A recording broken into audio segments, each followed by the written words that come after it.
안녕하세요. 절대갑투 매병풍 PD 한PD입니다. 자, 우리가 일본처럼 잃어버린 30년이 오느냐 안 오느냐, 설왕 설래가 있고 온다 안 온다 막 갑론을박이 있어요.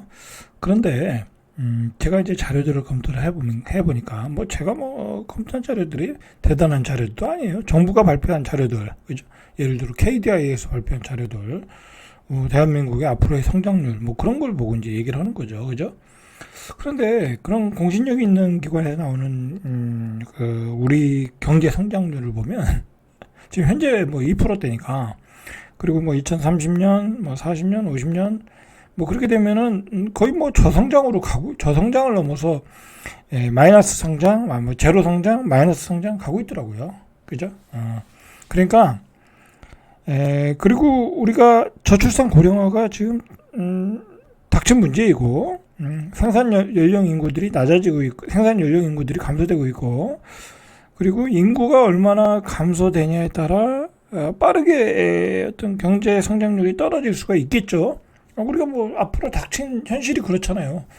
과거에 일본은 30년 전에, 30년 전이면 90년대 초반에 일본은 인구가 늘어날 때잖아요. 그런데도 걔네들은 워낙 거품이 심해서 잃어버린 30년이 온 거지만, 우리는 이제 경제도 많이 성장을 했고, 이제 더 이상 성장하기 어려운 상황으로 왔고, 그리고 거기다가 인구 감소까지 결정적으로 있고, 그리고 생산 연령 인구도 감소되고, 그러니까 생산 연령 인구라는 게 경제 활동 인구잖아요. 그러니까 우리는 잃어버린 30년이 온다는 게 거의 8, 90%라고 봐야죠. 그죠? 그럼 제가 보기에는 이걸 갑론을 논란거리가 아닌 것 같아요. 오긴 오는데 언제 오느냐, 얼마나 빨리 오느냐의 문제지. 그죠? 이런 시각으로 보면 2030년부터 2040년까지는 이제 웬만한 부동산들, 땅들, 특히 지방에 있는 것들, 그 다음에 조금 수도권도 외곽에 있는 것들 다 정리하셔야 돼. 그죠? 정리하셔야 돼. 인구가 감소되고, 그죠? 고령화되고, 이동이 없어. 수요가 없고, 그죠? 그거는 명약관악한 거야. 그죠? 자, 일단 내용을 한번 보시면서 여러분들도 한번 판단해 보세요. 저는 그렇게 결론을 내렸어요. 아니 제 주관으로 판단하는 것도 아니고, 정부가 발표하는 예상하는 우리나라 GDP 성장률을 보니까 그래. 그리고 또 실제 현실도 그렇고, 그거를 보면 거의 그리고 인구가 뚜렷하게 2030년 이후로는 감소를 해. 그리고 2040년 되면 엄청나게 감소를 해. 안 할 수가 없잖아요, 그죠? 자, 우리가 한때는 고성장 시대에는 한 10% 성장했죠. 그러다가 코비드 이전에 한 3% 성장, 그죠? 3%대 성장. 그때도 허덕허덕 그랬죠. 3%대도 2000년대 초반에 6% 성장, 그죠? 10%에서 6%. 그 다음에 코비드 전후로 해서 한 3%. 자, 그렇게 해서 우리가 오다가 현재는 2% 성장, 그죠? 2% 성장. 자, 그리고 여러분들 여러 가지를, 우리 사회적인 여러 가지 현상들을 우리 보라고. 요즘 우리가 반문화가 없어졌다고 그러잖아요. 그죠? 반문화라는 게 뭐예요? 활력이 넘치는 그런 거잖아요. 직장 생활 끝나고 나서 술 마시고 놀고, 술 마시고 놀고 할 수 있는 그 기분이 아니라는 거죠. 그죠? 물론 이제 옛날같이 술도 안 먹지만, 옛날같이 고도 성장의 어떤 시대가 아니라는 얘기야. 그만큼 생존하기도 어려운 시대라는 거야. 밤에 술 먹고 그럴 시간이 없다라는 거야. 빨리 집에 들어가서 공부해야지. 그죠? 생존을 위해서 자기 개발해야 되고, 그런 시대라는 거지. 그죠? 그런 시대다. 그런데다가요, 미국은 지금 계속 성장을 하고 있잖아요. 근데 미국은 혁신이라는 게 있잖아, 거기는. AI 반도체 만들어가지고, 또 계속해서 주가도 오르고, 계속해서 세계 경제를 리드하고, 그리고 거기는 인구도 줄지는 않잖아요. 그죠? 줄기는 조금 하겠지만, 계속해서 이민 들어오니까. 그죠? 거기는 다 이렇게 메꿔지는 거고. 그리고 미국은 소비력도 좋잖아요. 그죠? 근데 우리는 혁신도 없어. 그죠? 삼성전자 허덕거리고 있고, 뭐 우리가 뭐 세계를 선도할 뭐 기술을 가진 나라도 아니고, 그죠?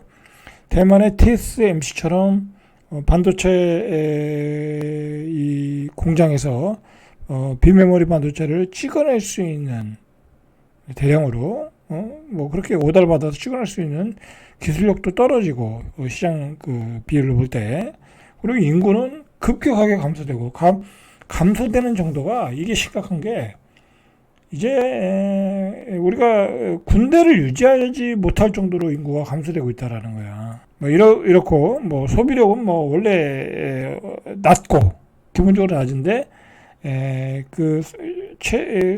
소비를 가장 잘하는 30, 40대의 비중은 적어지고, 이건 뭐 잃어버린 30년으로 가는 거라고 저는 봐요. 그러니까 안 간다는 전제는 뭐냐면, 우리가 인구 감소하더라도 뭐 수출을 잘한다, 그죠? 수출을 잘한다, 우리가 수출을 많이 한다, 그러면 돼. 근데 뭐 우리가 지금 뭐 중국 시장에서 중국한테도 계속 밀리고, 그죠? 뭐 우리가 그렇다고 새로운 산업이 있는 것도 아니고, 그죠? 새로운 산업이 뭐가 있어요? 수출을 먹고 살 수 있는 게. 뭐 요즘 화장품이 잘 팔리긴 해도 뭐 그것 가지고는 좀 그렇고, 그다음에 뭐 2차 전지도 그렇고, 그죠? 뭐 자동차도 그렇고, 뭐 자동차라고 현대자동차 하나 있는 거고, 그리고 반도체도 하이닉스가 잘 나가긴 하지만 뭐 삼성은 또 요즘 죽쓰고 있고, 그죠? 뭐 그러니까 딱히 어떤 뭐 수출이 늘어날 수 있는 여지는 그렇게 많지 않다, 그죠? 이 현 상태를 유지하는 것도 쉽지 않은데, 그렇다고 보면 우리는 인구 감소의 충격, 고령화의 충격을 받을 수밖에 없다, 저는 그렇게 봐요. 자, 2017년도부터 만 15세에서 64세의 생산 가능 인구가 감소하기 시작한 거죠. 2017년부터 감소했다. 그래서 이에 따른 노동력 감소와 소비 및 투자 수요의 감소, 우리나라의 잠재 성장률을 저하시킬 것이다, 그러죠. 이게 이제 어디서 나왔냐면, 이런 게 다 정부의 그 국책연구기관에서 나온 얘기들이에요. 그걸 제가 이제 따온 거죠.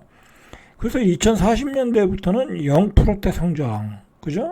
그럼 이거는 뭐 이제 그 뒤로는 마이너스 성장 간다는 거죠. 그러니까 우리는 이제 2030년도 가면은 이제 1%대 성장. 여러분, 1% 성장은 성장도 아닌 거야. 사실 2% 성장도 마이너스 성장인 거예요. 왜냐하면 돈가스가 떨어지잖아요. 금리가 3%대인데, 3%에서 4%대인데 2% 성장한다는 게 어떻게 성장해요? 그죠? 성장은 아니지. 조금 더 그 공격적인 보고서를 보면, 한국경제 80년 및 미래성장 전략 보고서에서는 이제 1970년에서 2050년 이제 그런 기간 동안에 이제 보고서 같아요. 과거의 자료를 가지고 미래를 예측했겠죠.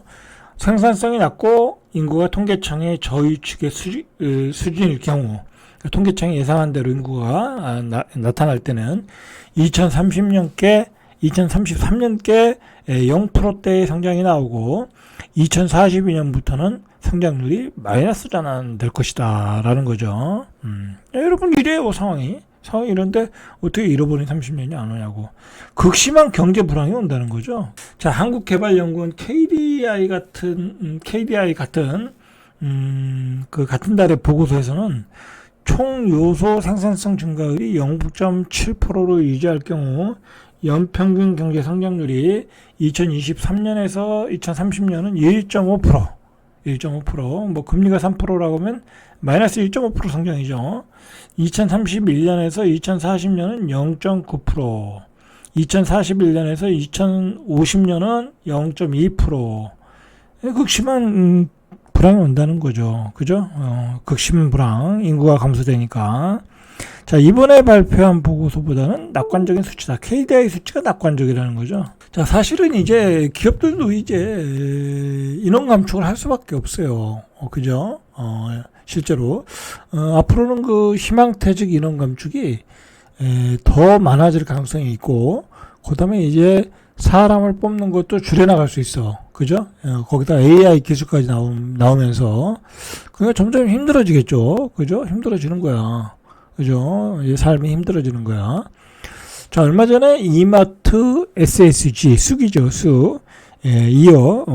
이마트와 쑥이 이제 먼저 희망퇴직을 받았고, G마켓도 희망퇴직을 받았다. 신세계 계열사. 요즘 옛날에 신세계 다니면은 뭐 빵빵한 거죠. 그죠? 아주 좋은 기업 다녔는데 요즘 이런 기업 다니면 진짜 살얼음판일 것 같아. 그죠?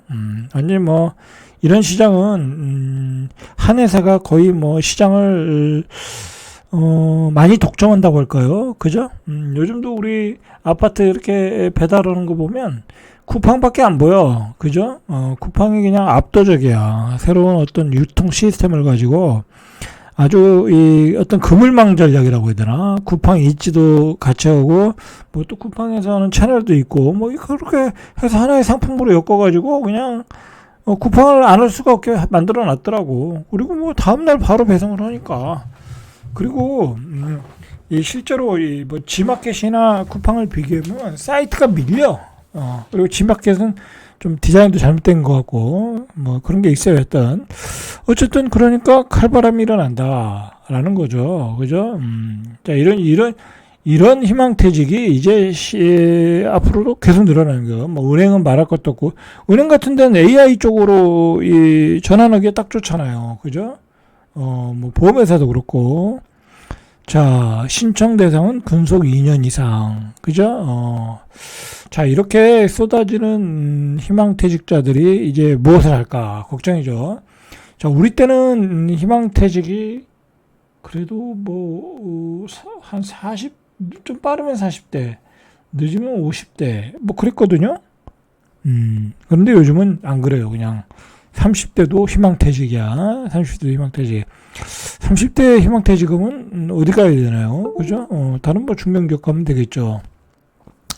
자, 근데 원인은 실적 부진이다. 그죠? 여러분들 G마켓이 실적 부진으로 희망퇴직 받을 정도면 이제 아마 실적 부진 때문에 희망퇴직 할 기업들은 쏟아져 나오는 거야. 쏟아져 나오는 거야. 뭐 221억 정도 손해봤다고 그래요. 자, 중국 배터리 업계의 한 축을 맡고 있는 SK온이 SK온 그죠? 우리나라 기업이죠. 이게 출범 3년을 맞아 첫 희망퇴직을 실시한다. 아니 회사가 만든 지 3년밖에 안 되면 사람도 적을 텐데 SK온도 희망퇴직을 한다. 그죠? 자 이런 것들이 지금 잃어버린 30년에 대한 어떤 전조현상이다.